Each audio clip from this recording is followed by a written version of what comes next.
I feel bad for those people because there was probably one or two people that were like, "You guys we're gonna do this. This isn't something that." And I honestly feel like maybe they felt like they were going insane. I feel like there were a couple people that weren't on board with this. I mean, and once all the yes. backlash happened, Look, they're kind of like, Microsoft, I told you so. Microsoft, they do mostly a good job at reading the room and understanding, that the current landscape of things. But sometimes, and they've done this before, this is not the first time this has happened, that they'll just come out with just an absolute decision or something that everyone's just like, what the fuck was that all about? What are you guys doing? You guys clearly don't get it. Like the amount of money that they make in a year. I mean, they make trillions of dollars every year. We're not talking billions of dollars. I mean, they make so much money that, you can't even process the amount of money that they make every year. It doesn't compute to the average person, right?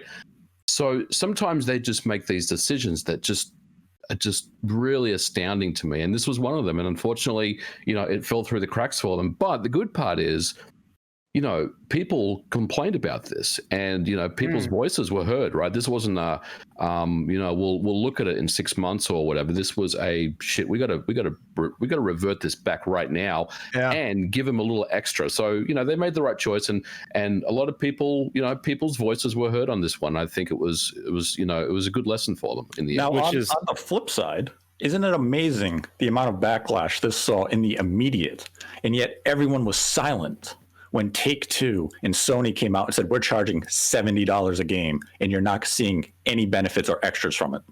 No, I said something because they're still doing microtransactions in NBA. That was the first game to do it. I laughed at it. But where it also has to do with the power statistics. Oh, I don't know. I'm going to be annoyed at it. Yeah, I mean, I think I heard a lot of people upset about the price. But the difference is that they feel like there is a justifiable MVG. There's a quantity to it. Okay, you're getting better frame rates. You're getting better resolution. You're getting a better quality product. This is just you get Xbox. Xbox Live is more expensive. There was no benefit to it, and they doubled it. This was a $10 price. Yeah, if they went to $120. If they went to 120, then people would have been like, "Okay, hell no, I'm done."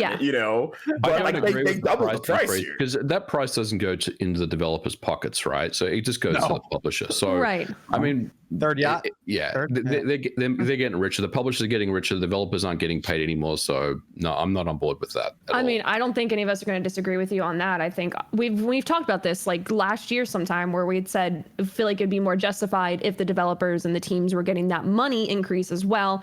We would feel better about it. I think again, it's like the analogy, the analogy where they say if you want to cook a frog, you don't just throw it into hot water. If you want to do it in a humane way, which there is really no humane way, right? Is you put them in the water while it's room temperature, and then you slowly heat it up before when they realize it's too late. I think it's kind of one of those scenarios where it's the incremental. Evan, gosh, the spirit leaves the body. Rise in price in North America. It saw a 50% rise in Europe. They doubled the cost of games in Europe when they decided to charge $70 a game, and people were silent on this matter. I agree with you. The European thing, the European gamers were not silent. They were very upset, and I know a lot of European gamers. There's a lot of people that come to my streams that are European, and they were all very mad. Man. The problem, though, is once again what goes back to what I've been saying. A lot of times, people sit there and they'll cry and whine and complain, and then support the product. Everybody that I saw online that cried and whined and complained about PlayStation 5 games being that price went out and bought the PlayStation 5 games at that price. So shut the hell up, okay? So then don't talk anymore because you supported what you hated or what you said was so bad. So that's what it comes down to. I mean, the price increase is interesting. I mean, because in different regions, it changes. Like in Australia, right? Demon's Souls cost $130 to buy, right? I mean, that's ridiculous because of the $10 US price increase. So, I mean, I think in different countries, it definitely means different things to different people. $10 in the US, we're like, it's not a big deal. It's just cost of doing business. No worries. But yeah, in different countries, that $10 increase can be significant. I have two quick things. I know over this whole last generation, we've talked about when's that $70 going to happen? When's that increase going to jump? Who's going to be the first to do it? And I think the hope was if this $10 does happen, that yes, it goes to the development costs of covering what would be extra DLC or microtransactions, the stuff that we don't have to pay for extra. We just pay the extra $10 and it all equals out somewhere. And just take notice of the games this year and throughout this console generation that come out at $70 and then still on top of that offer microtransactions, out the ass, offer DLC, just a bunch of extra stuff that may not be necessary, that is just trying to get even more out of you. And I think those are the games and companies that we should take note of that are doing stuff like Collector's edition that comes with cloud. You're right. And the other thing is one of the reasons I love how powerful social media can be sometimes is the example of what just happened with Xbox. If this had happened 15 years ago, right, they would have gone through with it because there's no verbal way to get the backlash out there. This happened, got backlash and changed within the same day because everyone was able to speak up on a public platform saying, we don't like this. And then they said, oh, okay, we can see what our fan base actually wants. Let's get this fixed. And I think that's pretty powerful. Does it need to happen in other circumstances if it gets out of hand with the $70? Absolutely. But this is just showing how powerful and how much of a voice that the people who are buying these products actually have now. And I think that is a testament to people actually, the consumers getting something that they want better. And I'm really, that was really impressive yesterday to see that. That was just a good example of it. What do you think over there, Jake? Yeah, I mean, I feel like I understand like that it was a great thing that they flipped their decision and stuff, but at the same time, they kind of had to, right? It's like that was to benefit them more than, because they're trying to sell their console. They're trying to, compete with Sony in a new generation. If they didn't address this right away, if they let this sit for even a few days, all that backlash that would build up, it wouldn't be this quick thing that we're going to keep talking about probably for a little while, right? But if they didn't go back on it, then it would have blown up so much more. So yeah. I kind of appreciate what they did, but at the same time, I don't love it, I guess. They almost hurt themselves because they tried to push it out on a Friday on the way out the door that morning. Like they're like, we're good. See you guys next week on Monday. And then somebody, had to run back into the office or boot up the work PC at like 9:00 at night Pacific time just to type up an update to the blog. And this was an internal discussion all day from the announcement timing. The second they dropped the morning PR, they were internally discussing everything because of the backlash, and they said, how do we have to approach this? There was a lot of internal discussion due to the negativity. And that's good that they did view social media and said, guys, this is not going over well. What do we do? And internally, they did. They sat there and said, what the hell was this decision? This wasn't a case of everyone just signed off on it at a higher level. Even some of them were taken aback saying, wait, what is going on here? And they came out and were responsive and said, okay, we're going to do right by the fans. Is their goal still to increase the amount of money they're going to make? Yes. Are they going to go about it in a different way now? Yes. This is a company who's going to make a couple more acquisitions this year, and they need to find revenue to make this happen. And their primary focus, no matter how long it takes people to grasp this concept, their focus now as a company of the Xbox division is to sell Game Pass. Xbox is just a conveyance for you to gain access to Game Pass. They want to put Game Pass on phones, smart TVs, PCs, and the Xbox brand, but they are not here to sell the Xbox anymore. Live Gold is a relic of their past. Game Pass is the future, and whether we like it or not, Live is going to fade away. It may take a year, it may take 2 or 3 years, but it is going to fade, and this was their way, being a little too aggressive with it, of trying to devalue it in the eyes of consumers to make you go to the service they want you to invest in, which is Game Pass.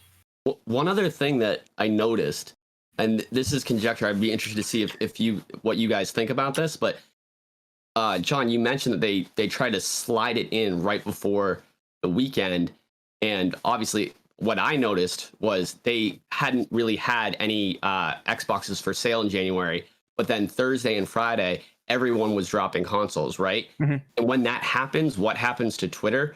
Like that's everything that comes up, right? Like it gets blown up in the gaming community. So it seems like that might have been premeditated where everyone's looking over here. Let's just slide this in real quick.